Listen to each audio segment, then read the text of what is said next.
1장 9절로 11절까지의 말씀을 가지고 만왕의 왕 예수 그리스도라는 제목으로 말씀을 나누도록 하겠습니다. 오늘 본문의 말씀은 예수님이 승천하시는 장면을 담고 있습니다. 우리가 지금 세 번째 사도행전 강해인데 아직 1장을 벗어나지 못하고 있습니다. 지금 이 승천에 대한 부분 너무 중요하기 때문에 다음 주에 이제 오순절 마가의 다락방 이제 살펴볼 텐데 오늘 이 승천에 대한 부분을 좀 살펴보고 은혜를 나누려고 합니다.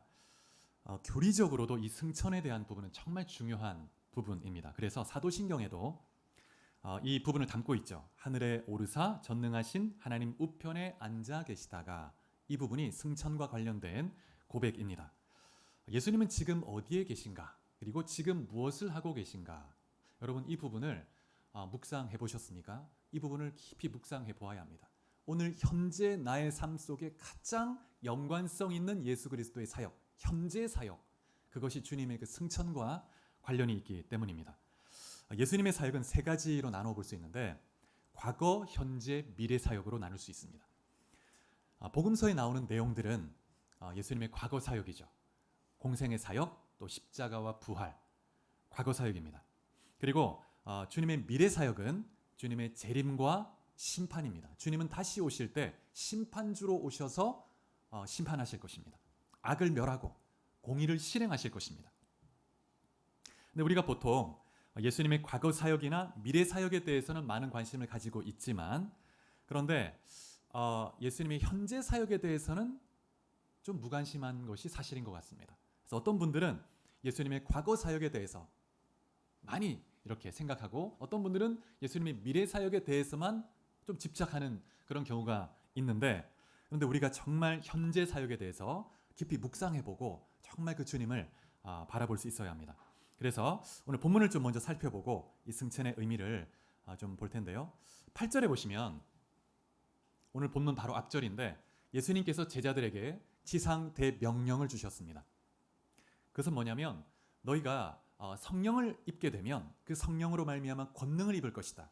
그러면 성령의 능력을 힘입어서 땅끝까지 가서 내 증인이 되라. 복음을 땅끝까지 증거해라. 이렇게 말씀했습니다. 그리고 나서 9절에 보면 주님께서 하늘로 올려져 가셨는데 제자들이 보는 가운데서 하늘로 올려져 가셨다. 이렇게 말씀하고 있습니다.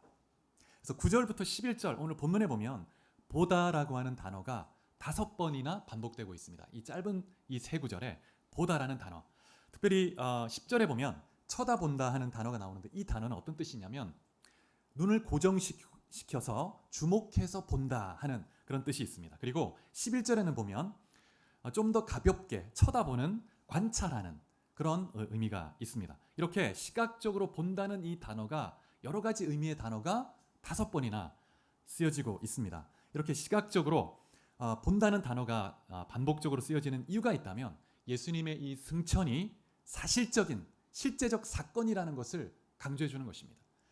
제자들이 예수님의 그 승천한 것을 실제적으로 목격했다는 것을 보여주는 것이죠. 예수님은 부활했을 때 실제 몸을 가지고 계셨습니다. 이 몸과는 다르지만 영화로운 몸이고 그 몸을 가지고 음식도 드셨습니다. 그래서 실제적으로 부활하셨죠. 그래서 그 몸을 입고 승천하셨고 그 몸을 가지고 여전히 지금 다스리고 계시고 그 다음에 그 모습 그대로 다시 오실 것입니다. 여러분 진짜 살아있는 진짜 신앙은 2000년 전에 예수님이 이 땅에서 행하셨던 그 과거의 사역, 그 사역이 현재 나에게 주는 의미를 믿는 것이죠. 받아들이는 것입니다. 주님의 그 십자가의 죽음과 부활이 나를 위한 대속적 죽음이고 나를 향한 사랑의 희생이라는 것을 실제적으로 받아들이는 것입니다. 그리고 주님이 지금도 살아계셔서 그 주님이 그냥 없어진 것이 아니고 역사적 인물로 존재하다가 사라진 것이 아니고 부활하셔서 승천하시고 지금도 살아계셔서 나를 다스리시고 나의 삶을 주관하신다 하는 것을 받아들이는 것, 이것이 진짜 살아있는 신앙이죠. 그래서 주님께서 그 모습 그대로 다시 오실 것을 또한 기대하고 소망하는 것, 그것이 진짜 우리 믿음의 신앙입니다. 그래서 우리는 예수님의 과거, 현재, 미래 사역, 그 주님의 정체성을 기억하고 소망하고 바라보는 그런 믿음을 가져야 합니다. 9절에 보면 예수님께서 하늘로 올려지시다가 구름에 가려지셨다. 그래서 보이지 않게 되었다고 말씀하고 있습니다. 그럼 이때 구름은 어떤 의미를 가질까요? 지상에서 증발한 어떤 그 수증기 그런 구름을 의미할까요? 손오공이 구름을 타고 다닌다고 그런 이야기처럼 예수님이 구름을 타고 다니는 그런 분이실까요? 주님이 올려지신 하늘은 어떤 하늘일까요, 여러분? 구름 위로 계속 올려져 가시다가 성층권을 지나서 그 다음 어떤 층이 있습니까? 중간권, 열권을 지나서 대기권에, 그래서 우주 비행선을 타고 대기권으로 나가면, 우주에 가면 예수님이 계실까요, 거기에? 최초의 그 우주 비행사였던 소련의 유리 가가린이라는 인물이 있죠. 이 사람이 1961년에 4월 12일에 세계 최초로 우주 비행을 마치고 돌아왔습니다. 그리고 그때 소련 공산당 서기장이었던 후르시초프와 대화하는 그 재미있는 대화가 있는데, 이 후르시초프가 이렇게 농담적으로 물었다고 합니다. 우주에 가보니까 신이 계시던가? 이렇게 물었다고 합니다. 그러니까 신이 존재하더군요. 이렇게 대답했대요. 그러니까 후르시초프가 네, 그럴 줄 알았다. 절대 얘기하지 마라. 얘기하면 우리 공산주의가 무너지니까 절대 얘기하면 안 돼. 이런 농담을 조롱하듯 이야기를 했다고 합니다. 여러분, 성경에 보면 하나님께서 임재하시는 곳에 구름이 나타납니다. 구름. 이것을 쇠키나 영광이라고 표현하는데, 하나님이 임재하실 때 외적인 현상으로서 구름이 나타나요. 성경에 보면 출애굽기 40장 34절 35절에 보면 모세가 하나님의 말씀을 듣고 그 말씀대로 하나님이 주신 설계도대로 성막을 완성했습니다. 완성하고 나자 하나님께서 그 성막에 임재하셨는데, 하나님의 그 임재와 함께 구름이 그 성막을 덮었습니다. 구름이 가득한 거예요. 그리고 열왕기상 8장에 보면 솔로몬이 성전을 완공했을 때에도 그 성전에 하나님께서 영광 중에 임재하시는데, 그때 구름이 성전에 가득했다고 표현하고 있습니다. 그래서 제사장들이 그 하나님의 충만한 임재 가운데, 그 구름 가운데 휩싸여서 그 하나님의 그 거룩의 무게감에 압도가 돼서 서 있지 못하고 다 엎드러져야 됐다고 말씀하고 있습니다. 여러분이 이 구름은 하나님의 영광을 인간이 직접 보지 못하도록 가리우는 역할을 하는 것입니다. 왜냐하면 하나님의 영광을 직접 보고 살 사람이 없기 때문입니다. 그래서 하나님께서 임재하실 때마다 그 영광의 빛을 직접 보이면 다 죽는 거예요, 그냥. 그래서 하나님께서 모세가 하나님 앞에 주의 영광을 보여달라고 기도했는데, 그때 하나님께서 네가 내 얼굴을 보지 못할 것이다. 왜냐하면 나를 보고 살 자가 없기 때문이다. 이렇게 말씀하셨어요. 그래서 하나님께서 친히 임재하실 때마다 그 영광의 구름을 나타내심으로 자신의 영광을 숨기시죠. 그래서 인간을 보호하시는 거예요. 그 백성을 보호하시는 것입니다. 그래서 그 구름은 하나님의 영광의 임재를 상징하고 또 우리를 보호하시는 하나님의 은혜를 또 의미하기도 하는 것이죠. 시편 104편에 보면 이렇게 고백합니다. 물에 자기 누각의 들보를 얹으시며 구름으로 자기 수레를 삼으시고 바람 날개로 다니시며. 시편 기자가 이렇게 표현을 해요. 하나님께서 충만히 실제적으로 임재하실 때마다 구름이 나타나요. 그러니까 시편 기자가 하나님은 구름을 수레로 삼아서 다니시는 분이시다, 이렇게 시적으로 표현하고 있죠. 그래서 이것은 하나님이 실제 구름을 타고 다니시는 손오공처럼 그런 분이라는 뜻이 아니죠. 하나님은 항상 영광의 구름 가운데 휩싸여 계시는, 우리가 직접 볼 수 없는 그런 어미하신 분이심을 강조하는 것입니다. 그래서 신약 성경에도 그런 장면이 있는데, 예수님께서 세 명의 제자를 데리고 변화산에 올라가셨을 때, 그때 주님께서 영광스러운 빛으로 쫙 찬란하게 변화되세요. 그리고 나서 구름이 그 가운데 임해서 구름이 다 덮어버립니다.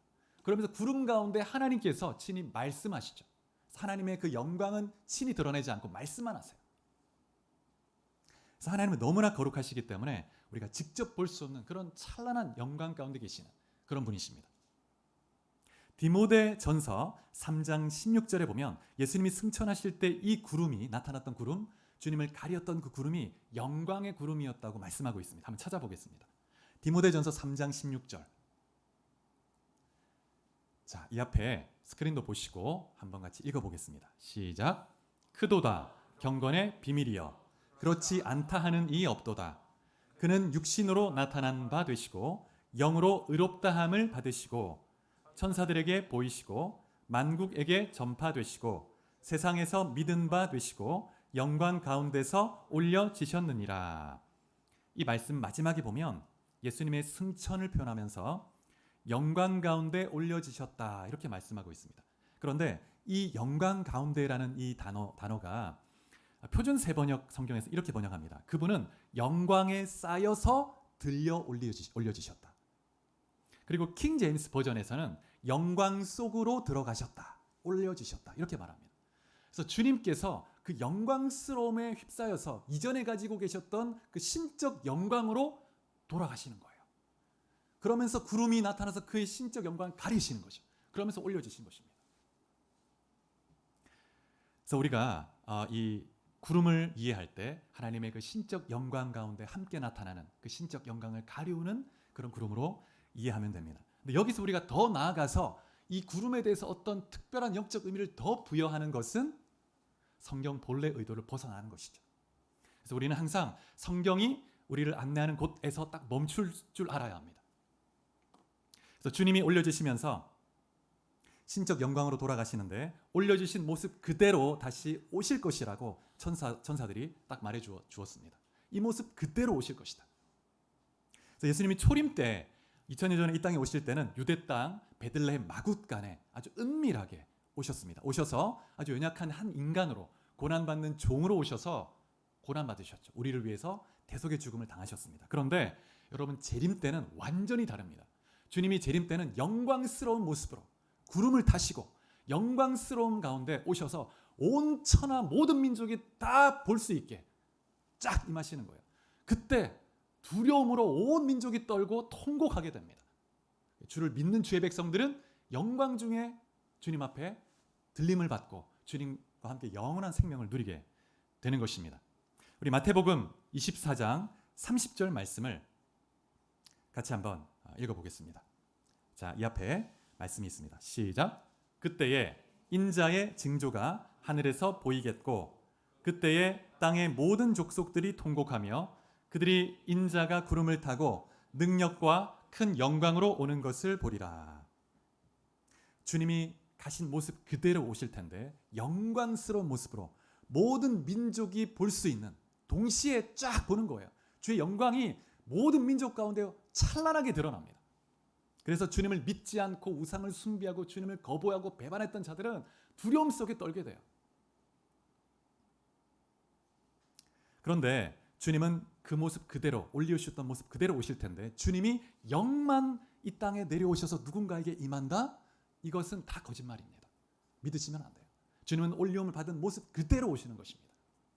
그래서 은밀히 누군가에게 영으로 와서 그 사람에게 특별한 계시를 주고 특별한 어떤 가르침을 주고 예언을 주고 이건 다 가짜인 거예요. 가짜.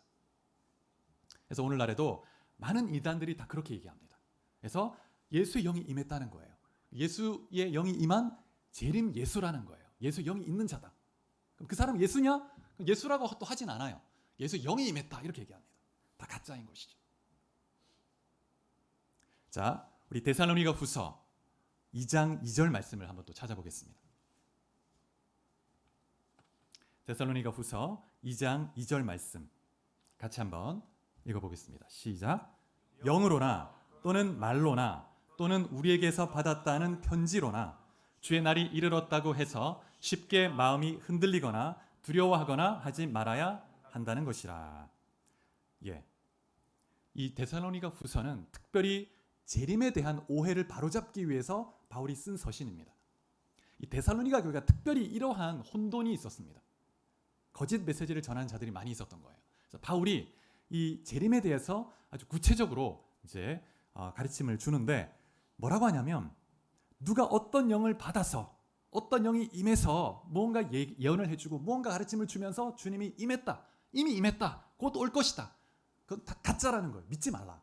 어떤 사도에게서 받았다는 편지를 가지고 사도가 이렇게 가르치더라. 그러면서 영이 임했고 주님이 재림했다. 곧 올 것이다. 그러니 너희의 삶을 빨리 정리해. 이제 곧 올 거야. 이것은 다 거짓말이니까 믿지 말고 두려워하지 말라는 거예요. 그래서 여러분, 주님은 올려주신 모습 그대로 육체를 가지고 찬란한 영광 중에 오실 것입니다. 우리 모두가 보게 될 거예요. 자, 그러면 주님이 올려주신 그 하늘은 어떤 하늘일까요?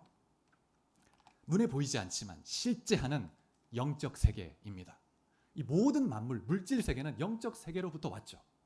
하나님이 영원전부터 계시는 그 영적 세계, 그곳으로 하나님의 보좌가 있고 천사가 있고 구원받은 백성들이 이미 먼저 가 있는 그곳, 그 영광의 장소, 낙원이고 천국으로 묘사되는 그곳으로 이제 올라가신 것입니다.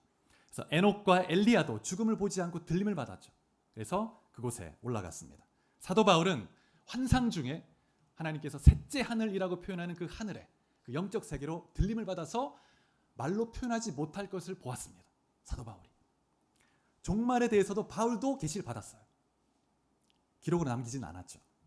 계시록 4장에도 보면 사도 요한이 하늘의 열린 문을 봅니다. 그리고 성령의 감동으로 들림을 받아요. 천국으로 올라갑니다. 하늘이죠. 그곳에서 보좌를 보고 어린 양을 봅니다. 그것을 예배를 보고 또 주님께서 온 만물을 통치하시고 주님이 행하실 역사를 들은 것입니다.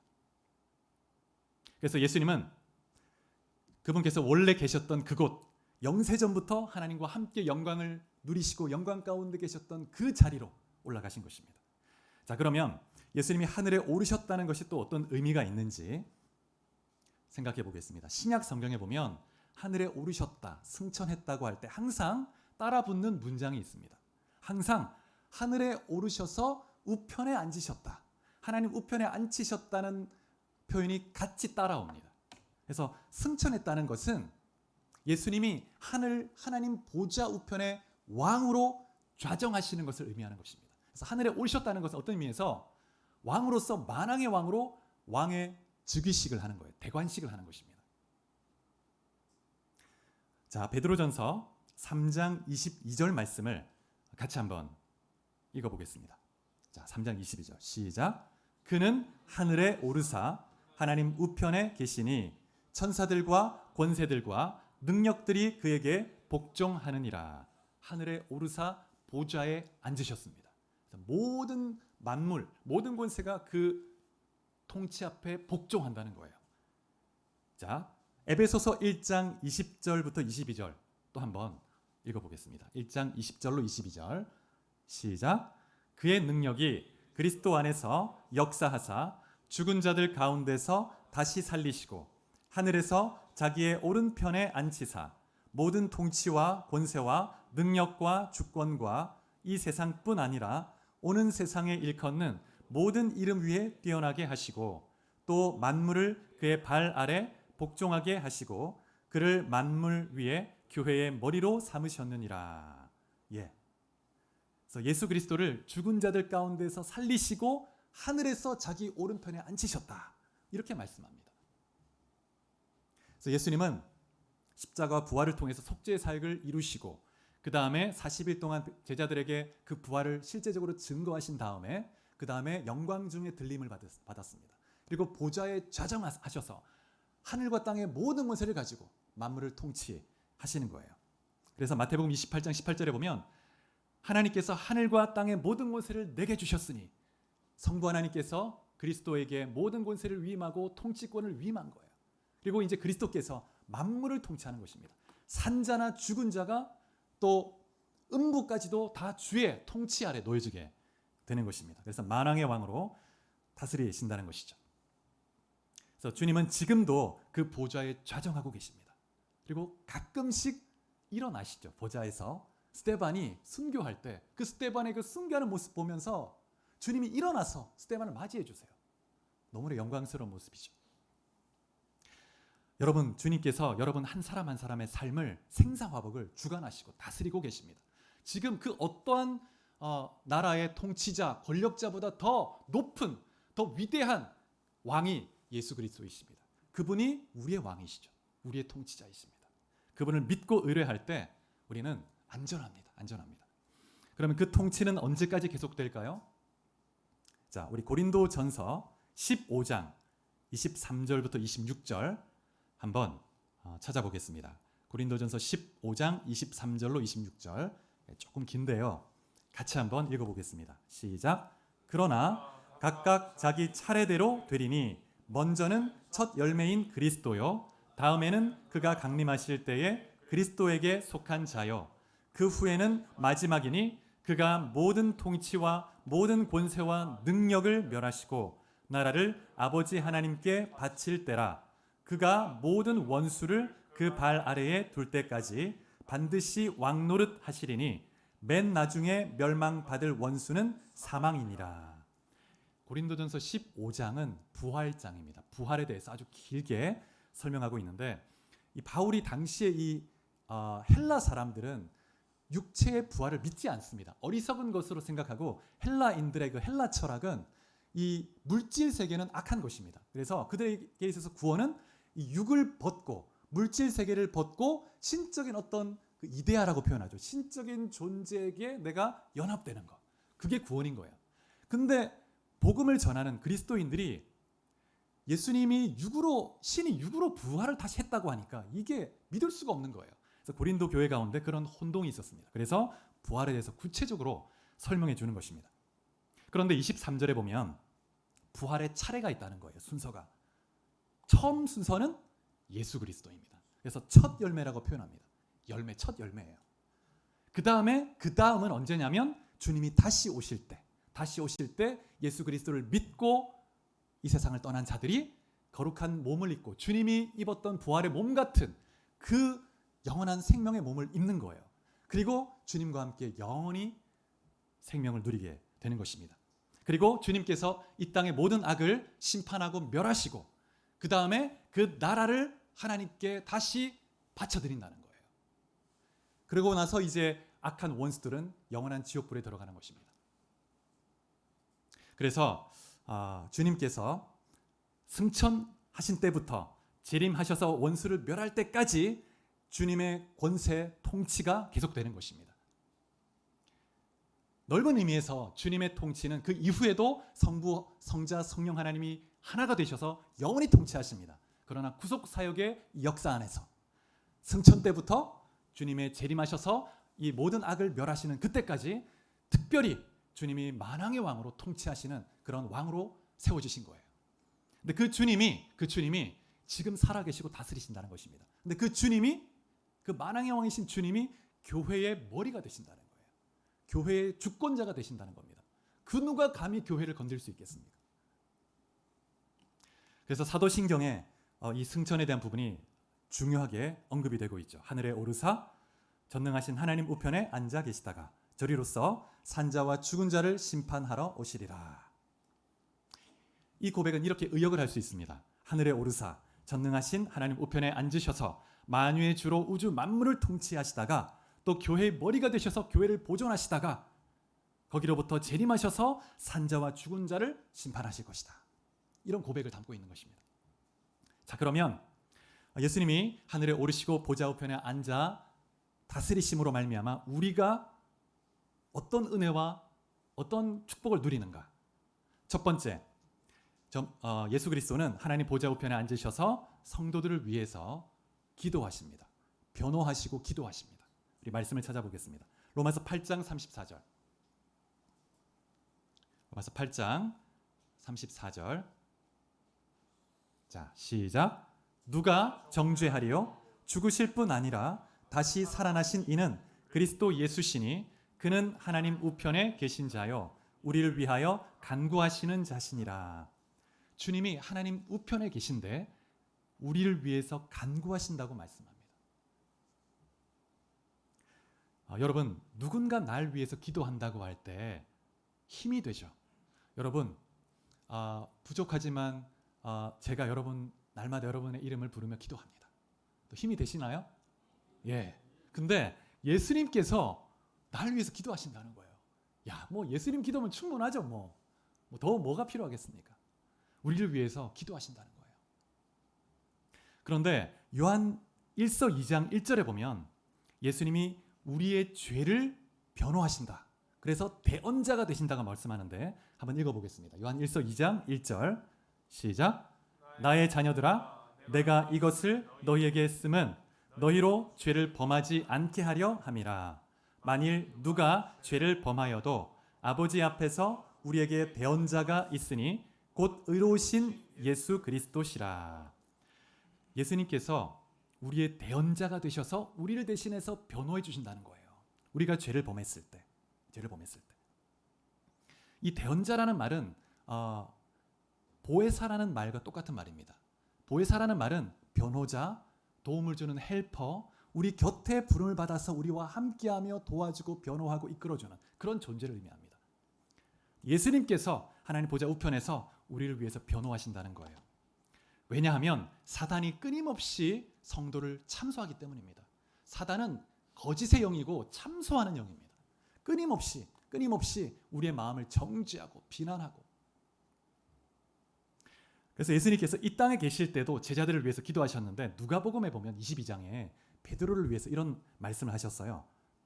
제가 한번 읽어보겠습니다. 시몬아 시몬아 보라 사탄이 너희를 밀가부르듯 하려고 요구하였으나 그러나 내가 너를 위하여 내 믿음이 떨어지지 않기를 기도하였노니 너는 돌이킨 후에 내 형제를 굳게 하라. 사탄이 밀가부르듯 계속 참소하며 공격한다는 거예요. 근데 내가 너의 믿음이 떨어지지 않기를 기도했다. 너가 회복되고 난 이후에 형제들을 잘 이끌어라. 이렇게 말하고 있습니다. 여러분 주님께서 지금 여러분 위해서 기도하고 계신데 원수도 마귀도 여러분을 정죄하고 참소하고 낙담케 하고 그 다음에 낙심하게 하고 우울하게 하고 이런 공격을 끊임없이 하죠. 근데 주님이 여러분 믿음이 떨어지지 않게 하기 위해서 기도하고 계세요. 기도하고 계십니다. 사단은 하나님의 일을 방해하고 성도가 하나님의 복과 기쁨 누리는 것을 끊임없이 견디지 못해 합니다. 성도가 행복하고 하나님의 복을 누리고 하나님의 뜻을 이루어가는 것 견디지 못해 해요. 막 진짜 발악을 하는 거죠. 그래서 끊임없이 공격하는데 주님께서 나의 변호자가 되신다는 것 안전합니다. 그래서 어떠한 재판에 내가 고소를 당해도 예수님이 나의 변호자가 되시기 때문에 그 재판은 이긴 재판인 거예요. 이미. 왜냐하면 예수님이 이미 십자가에서 나의 죄를 다 담당하셨고 죽으시고 형벌을 다 치르셨기 때문에 어떠한 고소를 당해도 하나님 앞에서 이 영혼은 그의 모든 죄를 내가 친히 담당하고 죽었으므로 다 해결되었으므로 이 사람은 무죄입니다 라고 하면 하나님은 사탄의 모든 고소를 기각시켜버리는 거예요. 기각시켜버리는 겁니다. 그래서 여러분 한 분 한 분을 주님이 지금도 지켜보시고 통치하시고 기도하시고 변호하신다는 것을 기억하시기 바랍니다. 그래서 아까 읽었지만 로마서 8장 34절에 누가 정죄하려? 누가 죽으실 뿐 아니라 살아나신 이는 그리스도 예수시니 그분이 날 위해서 기도하시는데 누가 정죄할 수 있는가? 여러분 근데 로마서 8장에 보면 예수님뿐만이 아니라 성령께서도 우리 안에 거하시면서 우리를 위해서 탄식하며 신음하며 끙끙대면서 우리를 이끌어 가시고 때로 우리의 육체와 씨름도 하시고 그러면서 우리를 이끌어 가세요. 우리를 위해서 정말 우리의 심령에서 정말 필요한 것을 위해 기도하신다는 거예요. 그래서 정말 하나님 보좌 우편에서 또 내 안에서 성자 예수께서 성령께서 기도하신다는 거예요.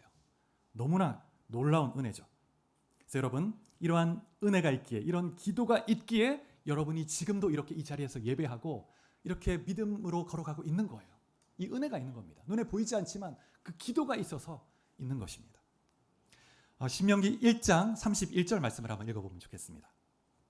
신명기 1장 31절 자 시작. 광야에서도 너희가 당하였거니와 사람이 자기의 아들을 안는 것 같이 너희의 하나님 여호와께서 너희가 걸어온 길에서 너희를 안으사 이곳까지 이르게 하셨느니라 하나. 하나님께서 여러분 한 사람 한 사람 안으시고 그렇게 이 자리까지 인도하신 줄 믿으시기 바랍니다. 우리 힘으로는 벌써 넘어졌을 거예요.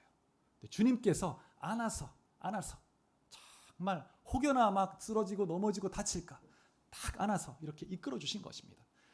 출애굽기 19장에 보면 하나님이 애굽에서 이끌어내서 시내산까지 올 때 그 과정을 내가 너희를 독수리 날개로 업어 이곳까지 인도하였느니라 이렇게 말합니다. 여러분 주님의 은혜를 확고히 붙들고 믿음으로 그리고 겸손히 주님 바라보며 살아갈 수 있길 축복합니다. 여러분 우리의 이 행위는 어차피 연약합니다. 부족해요. 우리는 우리 안에 죄가 잔재하기 때문에 우리의 행위라는 것은 완전할 수가 없습니다. 그러나 겸손히 주님 내가 부족하지만 주님 앞에 이러한 헌신을 드리고 이 순종으로 주님을 기쁘시게 해드리기 원합니다. 그러면 주님은 어떤 순종을 했는가 자체보다 순종의 그 자체, 주님 앞에 순종하는 그 자체를 기뻐하시는 거죠. 그래, 아유 너무 잘했다, 기특하다. 너무 대단한데 이게 아닌 거예요. 우리가 순종하는 그 순종을 기뻐하시는 것입니다. 자, 그 다음에 두 번째, 그리스도께서 승천하신 후에 하시는 정말 중요한 일 중에 하나는 뭐냐면 아버지의 약속하신 성령을 받아서 성령을 부어주시는 겁니다. 교회에 부어주시는 거예요. 요한복음 14장 16절 17절 제가 한번 읽어보겠습니다. 예수님께서 제자들에게 성령에 대해서 이렇게 약속하셨습니다. 내가 아버지께 구하겠으니 그가 또 다른 보혜사를 너희에게 주사 영원토록 너희와 함께 있게 하시리니 그는 진리의 영이라 세상은 능히 그를 받지 못하나니 이는 그를 보지도 못하고 알지도 못함이라. 그러나 너희는 그를 아나니 그는 너희와 함께 거하시며 또 너희 속에 계시겠습니다. 주님이 떠나가시고 나서 성령을 보내주시겠다고 약속하고 있습니다. 심지어 뭐라고 하셨냐면 내가 떠나가는 것이 너희에게 유익이다. 내가 떠나가면 성령께서 오시는데 그분은 너희를 더 잘 이끌어 주실 것이다. 너에게 더 유익한 일이 될 것이다. 그러면서 심지어 어떻게까지 말씀하시냐면 자, 요한복음 14장 12절 한번 읽어보겠습니다. 요한복음 14장 12절. 자, 이 앞에 보시고 시작. 내가 진실로 진실로 너희에게 이르노니 나를 믿는 자는 내가 하는 일을 그도 할 것이요 또한 그보다 큰 일도 하리니 이는 내가 아버지께로 감이라. 얘들아, 너희에게 내가 아버지 약속하신 성령을 보내줄 거야. 그러면 그 성령이 너희에게 오면 내가 한 것보다 내가 하는 것은 물론이고 내가 한 일보다 더 큰 일을 너희가 하게 될 것이다. 예수 이름을 증거하며 하나님 나라 권세 능력을 드러낼 것이다. 이런 약속을 하시는 거예요. 여러분, 이 약속의 말씀이 오순절 마가의 다락방에서 성취가 되었죠. 그리고 사도행전 2장 34절에서 이 성령의 강림을 이렇게 표현하고 있습니다. 하나님이 오른손으로 예수를 높이심에 그가 약속하신 성령을 아버지께 받아서 너희가 보고 듣는 이것을 부어주셨느니라. 하나님 오른편에 앉으시고 아버지께 성령을 받아서 우리에게 성령을 부어주시는 이 일은 주님께서 하시는 너무나 중요한 일입니다. 그래서 오늘 우리가 이 시대 가운데 우리도 정말 주님 2024년 가운데 하늘문을 여시고 주여 마가의 다락방에 부어주셨던 그 성령의 부어주심, 그 성령의 세례가 우리 가운데 임하게 하여 주옵소서. 주님 부어주세요. 우리를 성령으로 사로잡고 권능의 증인이 되게 하시는 것입니다. 그 다음에 세 번째, 그리스도께서는 보좌 우편에 앉으셔서 교회의 머리가 되시고 교회와 성도를 보존해 주십니다. 보존해 주세요. 여러분, 그리스도인에게 있어서 세 가지 적이 있다면 우리 내면의 육체의 소욕, 그리고 이 세상, 악한 세상의 구조, 세상 나라, 그리고 사탄입니다. 이 세 가지가 삼위일체가 돼가지고 그리스도인을 공격하는 거예요. 내 안에도 내 적이 있습니다. 육체의 본성. 그래서 우리는 늘 쓰러지고 넘어지고 흔들릴 때가 있습니다. 그런데 주님께서 붙들어 주세요. 제가 한번 말씀드린 적이 있는데 철로역정 보면 좁은 문을 지나서 이제 해석자의 집이라는 곳에 방문하는데 그때 7개의 방을 그 해석자가 소개해 줍니다. 이 크리스찬에게. 이 해석자는 성령을 의미하는데 순례 여정을 이제 끝마치기 위해서 너가 꼭 기억해야 될 그런 요소들을 7가지를 소개해 줍니다. 그 중에 한 방에 가면 벽난로가 있습니다. 벽난로가 있는데 불이 활활 타고 있어요. 근데 어떤 악한 자가 불을 꺼뜨리기 위해서 물을 계속 퍼붓습니다. 근데 불이 꺼지지가 않아요. 왜일까요? 그 벽난로 뒤에서 누군가가 가만히 보니까 예수님인데 예수님이 기름을 붓고 계신 거예요. 기름을 계속. 그러니까 이 물을 아무리 부어도 불이 꺼지지가 않는 거예요. 여러분, 원수 마귀는 끊임없이 우리의 믿음을 식어지게 하고 꺼뜨리기 위해서 물을 끼얹습니다. 계속 여러 가지 방법을 통해서. 근데 주님께서 여러분 보이지 않게 성령의 역사를 통해서 믿음을 잃지 않고 계속 믿음이 자라가도록 그리고 정말 주님을 의지할 수 있도록 이끌어 주시는 것입니다. 그래서 주님께서 그렇게 성령을 보내시고 또 교회를 붙드시고 교회를 보존하시고 다스리시는 것입니다. 주님의 그 주권적인 통치와 보호하심이 없으면 교회는 벌써 이 지상에서 사라졌을 겁니다. 여러분, 로마 시대 네로 황제의 그 핍박을 시작으로 1대 박해죠. 10대 박해까지 AD 313년 밀라노 칙령이 있기까지 있기까지 10대 박해가 있었습니다. 정말 혹독한 특히 1대 박해, 네로 박해 때 바울과 베드로가 죽었죠. 순교했습니다.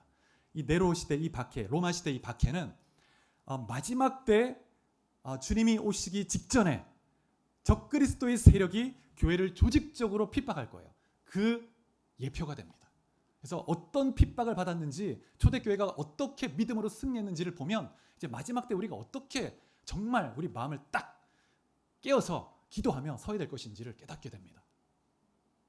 그런데 그 10대 박해 동안에 주님이 붙들어 주셨어요. 그 로마 제국의 핍박이라는 엄청난 파도가 교회라는 이 배를 계속 막 때리고 막 때리는데 침몰하지 않았습니다. 오히려 그 바다를 잠잠하게 해버리고 평정해버리는 거예요. 잠잠하라 그 한마디에 끝나버리는 거죠. 파도가.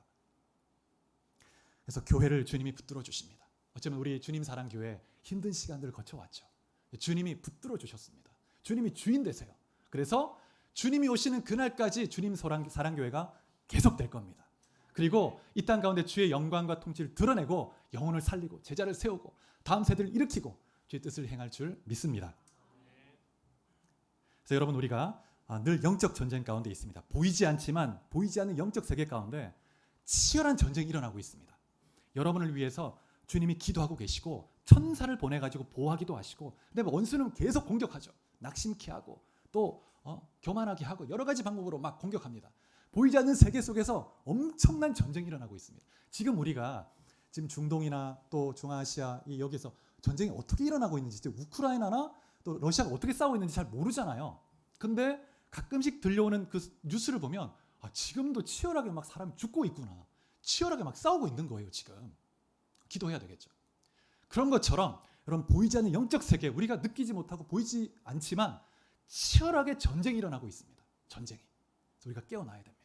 하나님 전신갑주 입고 예수 그리스도 이름을 의지해서 기도하고 말씀을 딱 붙들고 그러면서 주님 앞에 용사같이 달려가야 합니다. 그래서 주님이 우리에게 주신 약속의 말씀이 있는데 요한복음 16장 33절에 보면 같이 한번 읽어볼까요? 자, 시작. 이것을 너희에게 이르는 것은 너희로 내 안에 평안을 누리게 하려 함이라. 세상에서는 너희가 환난을 당하나 담대하라. 내가 세상을 이기었노라. 담대해라. 담대해라. 내가 세상을 이겼다. 세상을 이겼다. 이렇게 말씀하십니다. 이미 이긴 싸움을 우리는 싸우고 있는 거예요. 결론이 정해진 싸움을 싸우고 있습니다. 두려워하거나 불안할 것이 아무것도 없습니다. 성경에 이미 결론이 다 지어져 있습니다. 우리는 그 결론을 딱 붙들고 달려가면 되는 거예요. 그 다음에 마지막 네 번째로 그리스도께서 하나님 보좌 우편에 앉아 계시면서 우리의 처소를 예비하십니다. 요한복음 14장 3절에 보면 가서 너희를 위하여 거처를 예비하면 내가 다시 와서 너희를 내게로 영접하여 나 있는 곳에 너희도 있게 하리라. 이렇게 말씀했습니다. 예수님이 처소를 예비하신답니다. 이 말씀은 당시 갈릴리 지역의 혼인 문화를 암시해 주는 표현입니다. 그래서 약혼과 결혼이 있는데 신랑이 신부 집에 가서 약혼을 합니다. 그리고 신부를 바로 데려오는 게 아니고 신부를 남겨두고 신랑만 돌아와서 이제 처소를 준비합니다. 그리고 한 1년 정도 지나서 이제 이 신랑의 아버지가 때가 됐다 데리고 오너라 하면 신랑이 가서 신부를 데리고 오는 거예요. 데리고 와서 이 신랑의 집에서 크게 결혼 잔치를 벌이고 이제 그 준비한 집에서 영원히 사는 겁니다. 그 혼인 문화가 있는데 예수님은 그 혼인 문화를 그대로 주님의 구속 사역에 딱 대입하고 계세요. 그래서 주님이 저 천국에 가셔서 우리와 주님과의 관계는 약혼한 관계입니다. 주님과 딱 피로 언약을 맺었어요. 그리고 주님이 이제 다시 오셔서 신부인 우리를 데리고 가실 겁니다. 천국 잔치가 벌어지고 그 천국에서 영원히 주님이 준비한 처소에서 사는 거예요. 그래서 여러분, 우리가 주님이 승천하신 것을 생각하고 묵상할 때 주님이 가신 그곳, 주님이 나를 데리고 올라가셔서 나도 영원히 주님과 함께 살게 하시겠지. 그래서 승천을 생각하고 주님을 묵상할 때 내가 영원한 천국에서 누릴 그 소망을 더 확신하게 됩니다. 소망하게 되고. 그래서 여러분 한 분 한 분이 그런 소망 중에 주님을 바라보고 때로 이 땅의 삶 가운데 힘든 것이 있고 또 고난이 있고 참 그런 것이 참 많죠. 그래도 낙심하지 않고 정말 천국의 시민으로 소망 가지고 신부처럼 주님을 앙망하며 살아갈 수 있길 축복합니다. 말씀을 맺겠습니다. 사랑하는 여러분, 예수님은 지금 현재 하나님 보좌 우편에서 만물을 통치하고 계시고 우리 한 사람 한 사람을 위해 기도하시고 우리를 붙들고 계십니다. 그 주님을 의지하고 주와 함께 동행하는 삶이 되기를 축복합니다. 주님이 여러분 한 사람 한 사람의 삶뿐만 아니라 주님 사랑 교회를 붙드시고 통치하시고 다스리십니다. 그 주의 은혜 가운데 승리하는 여러분 한 분 한 분 삶이 다 될 수 있기를 축복합니다. 같이 기도하시겠습니다. 우리 말씀을 생각하며